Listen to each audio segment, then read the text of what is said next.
starting a new Spline file. Let's get rid of all this extra stuff that starts off with the new files. Just click them in the top left and press delete, so we have a totally blank slate. I'm going to start with a kind of vibrant / muted yellow because I'm going to be using the normal materials, which doesn't really have any yellow in it, so this is going to give me a little good contrast. And I'm going to start with a 1200 by 1200 square frame, which is good for Instagram, Twitter, all the good social media stuff. And it'll offer you some good definition and all that kind of stuff. We're going to hide the helpers, hide the grid, hide all that kind of stuff. And now we're going to make a shape of any kind. You can do whatever kind you like. So what I'm doing now is holding shift and making a sphere. By holding shift, this makes sure that the X, Y, and Z are all the exact same distance and shape, so that my sphere is the same dimension in all 3 dimensions. So I'm going to set all 3 positions, X, Y, and Z, to 0. This centers my sphere in the spline window. And I'm going to add a new material and add that normal material, which, as you can see, like I said before, doesn't have much yellow in it. So what I'm going to do now is go over to flat, and it's going to make those little flat surfaces. Hit smooth and edit, go to the subdivision modifier and set it down to 0. And this makes my little longitude, latitude kind of flat edge circle, which is kind of like my little signature sphere that I use for a lot of my NFTs. So that's my starting point. I got a centered circle, and I'm ready to get started making a little animation. You can zoom in and out, and as you can see, the position stays at 0, which means it's completely centered in the spline window. So I'm going to add a new state, a base state, and a regular second state. And I'm going to add rotations to the second state. This is going to be 259.9 on the X and the Z axis, 259.9. Just 1 point away from 360, which is a full complete rotation. So what this is going to do is going to make it look like it's doing 2 360 rotations at a time. So next I'm going to add an event. I'm going to add a transition event to my sphere, and it's going to go from the current state, which is going to be my base state, to the second state, or just the regular state. And I'm going to change it from ease in and ease out to linear, which is going to make sure that the speed of the rotation stays completely stable the whole time, instead of slowing down and speeding up towards the beginning and end of the rotation. I'm going to set it to 4 seconds, okay? So this means that it takes 4 seconds for a full loop of this rotation to happen. That's very important for you to remember. Doesn't matter what number it is, but just remember that 4 seconds is the amount of time for the full loop to take place, right? Okay, so now I'm going to click on my object, and here I'm just going to show you that you can do whatever you want. I'm just using normal for this, but you can add outlines of all different kinds. You can make a glass. Please check out my other lessons where I do lessons on materials, images, matte caps, all that kind of stuff. You can learn a ton of different ways to make your shapes look all sorts of different cool effects. The best way, what I always say, is to combine these effects in a million different ways, and you're going to come out with all sorts of really unique looks. Change the colors, change the settings, change the thresholds. Even if you don't know what the settings are, just mess around with them and see what kind of look you can get. There's so many different things that you can do by combining these materials, and it's a great way to give your Spline art and your NFTs and whatever it is you're doing on Spline a really unique look that you're not going to see anywhere else from any other artists. Combining materials is a fantastic way to make a super unique look in your artwork. So here's just a crazy little effect I made just by messing around with the outline material. I don't love the way that it looks, but it's close to something very, very interesting. So if you mess around that for mess around with that for a little bit longer, I think you could come up with some really cool and interesting patterns. I'm not going to do that, but I was just doing this to show you guys that messing around with materials is a really interesting way to come up with some really cool effects like that. That looks super cool.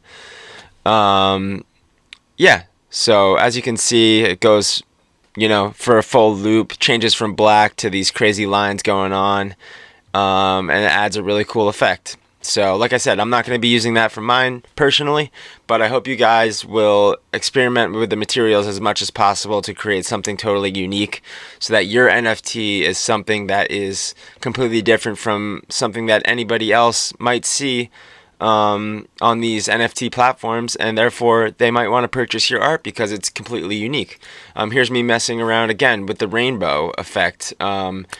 Again, you know, something super interesting, very different. Each one of those little flat spaces that I made has a different rainbow look going on with it, and it's, you know, it looks really interesting.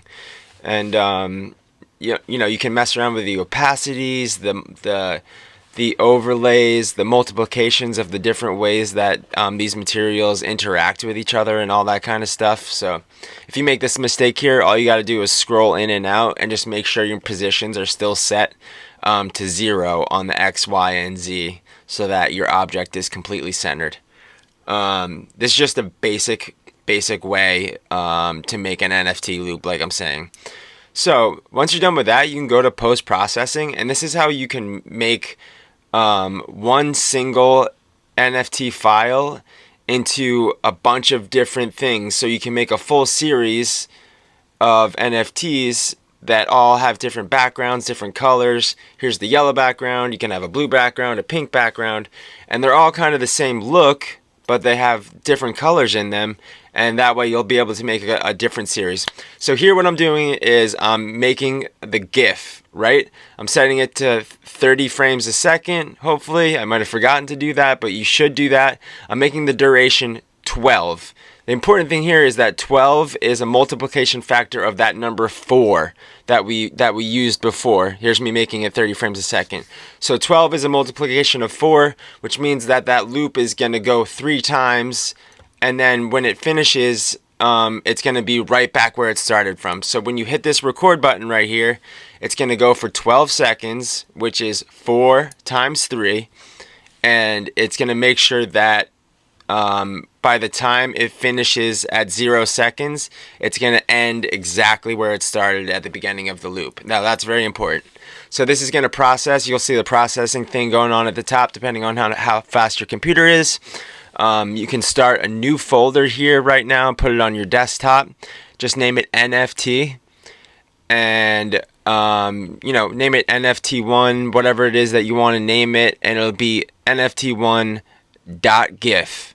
And that'll be the GIF file, which will be kind of the display low quality file that is displayed to the users on OpenSea or whatever. Now we're going to switch to MP4, keeping it at 30 frames a second, keeping it at a duration of 12, and we're going to start that again. Hit that record button. It's going to go through 3 full rotations of 4 seconds. So 3 times 4 is 12. And like I said again, it's going to be a full loop by the time it hits 0. It's going to process at the top, and then you're going to have your MP4, which is the high quality actual NFT file for this specific NFT. So now you have the GIF for the display and the MP4 for the full quality NFT file. So you're completely done with your first NFT. Now you're going to make your second one. This one's going to have a blue background. It's going to be a part of the same series. You can mess around and change the hue and mess around with all these different post-processing options that you have. Just like the materials, there's different ways to overlay and multiply and change the saturation and the opacity and all that kind of stuff. So again, we're going to, you know, do a duration of 12 for this one. 3 times 4, it's going to be a full loop of 12 seconds. This one's going to have a blue background. This will be the second one in your series.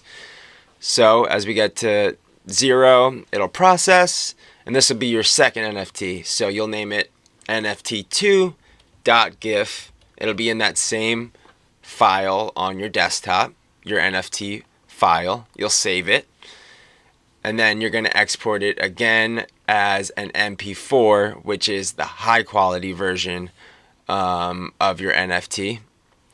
30 frames a second, fixed time of 12-second durations. Press export, hit the red button to record again, do the full loop, and now you have your second NFT in the series that you're creating. You can do this 100 times, right? Just for right now, we're just going to do 3 or 4 of these, but if you're making a full series of NFTs, like, for example, if you guys are familiar with the Bored Apes or the CryptoPunks or all those, super popular, very expensive NFT collections, most of them have, hundreds or thousands or, very high numbers of different durations, so that people can get involved and you can have a huge community of collectors involved in that, in that community, which is a great thing. That's what NFTs are all about. They're all about community. So here's one with the pink background, making the GIF, doing the fixed rate, 30 frames a second, duration of 12, fixed time rate. You're all set. Hit the start button.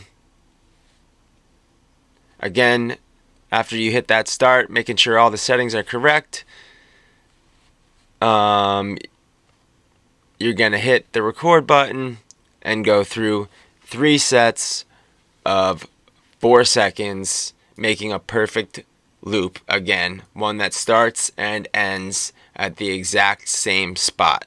So that way, when your NFTs are playing on screens or on people's computers or anywhere that they might be displayed, it looks like they're endlessly looping and never stopping, which is a great effect. If you have your NFT, stopping in the middle of a loop on the screen and then jumping back to the beginning at the starting point, it's just not going to look good. It's not going to look professional, and it's going to turn some potential buyers off, probably, from wanting to purchase your art, which is the last thing you want to do. So here again, we're doing the MP4, hit record, 3 sets of 4 seconds, 12 seconds total. Again, an endless loop. So this is the 3rd NFT in this series that we're making. We got 3 so far. 3 GIFs for the displays, 3 MP4 files for the full quality NFT files that are what people are going to actually be buying. And, you're saving each different version of that. So right now we got one with a yellow background, a blue background, and a pink background. Just for fun, for the 4th one, this is going to be the last one. We're going to do something different. I'm going to turn the saturation all the way down on this one. Mess around with a couple other things in the post-processing.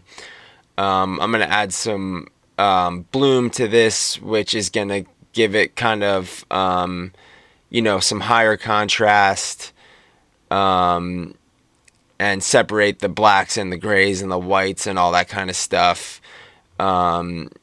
If you hit that little infinity button on the right side of the selections, you can change all the different settings and the way they overlap with the different options in the post-processing. And then the little eyeballs on the far right turn each one of those post-processing options completely on or completely off. And these are all the different ways that you can combine the different post-processing options and, find a look that you kind of like. This one's pretty cool.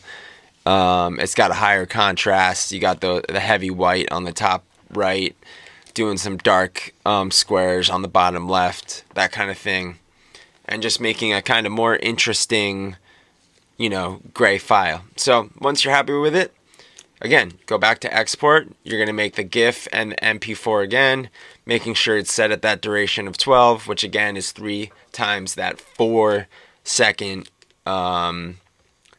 loop that you set before in your event transition. Okay? And again, you're going to do the same thing. You're going to record your GIF. You're going to record your MP4. save it as NFT4.mp4 and NFT4.gif. And then, this is just for now to teach you guys, but this is a series of 4 NFTs that you guys have created that all go together. And who knows, maybe you'll sell one to one collector who really likes it, or maybe you'll find somebody that's really into the whole series and they'll want to buy the complete collection from you.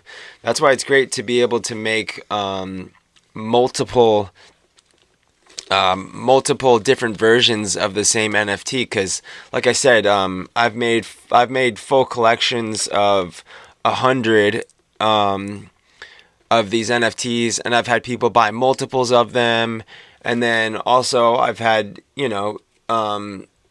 different customers buy different NFTs in the same series, and they'll start communicating with each other, and that's how you start to build a community. So now you're going to go to OPENSEA.io and you're going to connect your MetaMask wallet. I'm not going to show you guys this. There's a million ways you can learn how to make an OpenSea file and make a MetaMask wallet. I'm not going to do that just for security's sake, but you can find those guides on YouTube, right? So once you have your profile set up, you're going to click your little profile link, hit create, and then find your little NFT file, and then hit the NFT1 MP4 file. That's going to be your actual NFT. And then for the display, because it can't display the NFT MP4 file at all times because it's such high quality, it's going to show the GIF to potential buyers, right? So I'm just going to name this Flat Earth 1 just for fun. This is just something silly. Below, you can add a bunch of different statistics. You can add your link tree. You can add an external link to your online portfolio, or your maybe your NFT collection website. You can do whatever you want. Add all sorts of crazy descriptions. Say the dates that you made this thing. Describe how you made it, yada yada. I'm just going to add this to my fun packs collection, but I would suggest, if you're making a new collection or series, to start a brand new collection. Here in this supply, you can change the number of ones that are available. I'm just making one of each of these available, but you can make 5 available, 10 available, 100 available, depending on how much demand and how many fans or whatever you might have purchasing these things. So then you just got to go through the CAPTCHA. Once you go through the CAPTCHA, you set the blockchain to Ethereum, as that's the most popular, and there you go. You created your first NFT, and it's all ready to go. So as you can see, Flat Earth 1 is created. It says owned by you. And here you can list it for sale with that blue button in the top right. I'm listing it for 0.0333, which is about $62 US. It's going to be listed about that for a month. You're going to scroll down to the bottom of your MetaMask wallet, hit sign, and your listing is up for sale. So you're going to do the same thing again. Hit create, go to that MP4 for the NFT file, hit open. Then for your preview image, go to the GIF, hit open, and this will be, you guessed it, Flat Earth number 2. And like I said, there's all sorts of different things you can add to the description, your eternal links, the collection. You can add special effects, special features, special properties, levels, different traits, all sorts of different things that are going to make these things more fun for your customers and your community to collect these NFT series that you're making. Again, go through the CAPTCHA, do the best you can. You could probably get AI to do this these days. Honestly, I don't know how much longer CAPTCHAs are going to be lasting. But I've heard stories of AI asking people on Fiverr to do the CAPTCHAs for them, and the AI will tell the people on Fiverr that they're just blind and that they are unable to do the captures because they're blind people and not AI. So this AI stuff is getting pretty crazy. So there you go. You created Flat Earth 2. List it for sale again. I'm going to sell it for the same amount, 0.0333. It's about $62, like I said. Complete your listing. Scroll down to the bottom. Sign it up. There you go. Flat Earth 2 has been created. You're going to do the same exact thing for your next 2 listings. And then when you hit Fun Packs and scroll down, there you see the first 2 Flat Earth NFTs that we've created. There's my Gobstopper other NFTs that I've made in the past that you might have seen in other Spline tutorial videos. And yeah, that's pretty much it. I hope you guys learned something from this. I hope you can make some awesome NFTs and stuff like that. If you do, please leave a comment below underneath this video linking to your OpenSea profile. I'd love to connect with you guys on there and see what kind of stuff you're making. And I hope you guys can make some stuff that's, way cooler than the stuff that I make. If you want to see my OpenSea profile, I believe it's either CBrewsterART or Conor BrewsterART, CONORBREWSTERART. So that's how you can find me on OpenSea and all my OpenSea NFTs. I'm also on Foundation, but the great thing about OpenSea is that you don't have to pay any money to list your NFTs. You actually don't pay any money at all until your NFTs are sold. So this is a great way to get started in NFT sales for anybody starting off in animation, 3D art, etc., etc. Even if you're just making paintings, doing graffiti, making clothing, whatever it is that it might be, OpenSea is a fantastic way to start out making NFTs. I hope you guys learned something. Again, that's Spline lesson number 26. Conor Brewster, Captain is out, and I will see you guys for lesson number 27. Take care.